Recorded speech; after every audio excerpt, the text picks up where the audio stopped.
அப்பாவை கூட்டிகிட்டு வர்றதுக்காகவும் அங்கே இருக்க எல்லாரையுமே அவங்க சொந்தக்காரங்க எல்லாரையும் கூட்டிகிட்டு வர்றதுக்காக நிறைய வண்டிகளை வந்துட்டு யோசேப்பு அனுப்பிவிடுறாரு. அந்த வண்டியில் வந்துட்டு எகிப்திலேயே இருக்கிற உச்சிதமான பதார்த்தங்கள், நிறைய ஸ்நாக்ஸு, வழியில் சாப்பிட்றதுக்கு ஆகாரம், தானியம், அப்பம் அப்படின்னு நிறைய கொடுத்து அனுப்புகிறாரு.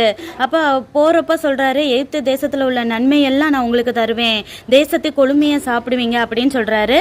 ஒவ்வொரு சகோதரனுக்கும் மாற்று வஸ்திரங்களை கொடுக்குறாரு. பென்யமீனுக்கும் 300 வெள்ளிக்காசும் 5 ட்ரெஸ்ஸும் கொடுக்குறாரு.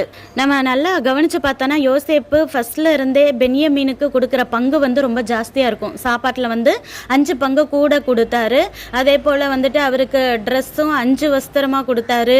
300 வெள்ளிக்காசு கொடுத்தாரு. முதல்ல தான் சகோதரனை தான் கட்டி அணைச்சி அழுதாரு. ஏன்னா அவன் தான் கூட பிறந்தவன் அப்படிங்கிறத முதல் காரணம். ரெண்டாவது, பென்யமீன் தான் தனக்கு துரோகம் நினைக்காதவன், தன்னை குழியில் போடாதவன் அப்படிங்கிறது அவன் மேல இன்னும் ஒரு ஸ்பெஷலான அன்பு யோசேப்புக்கு இருந்தது.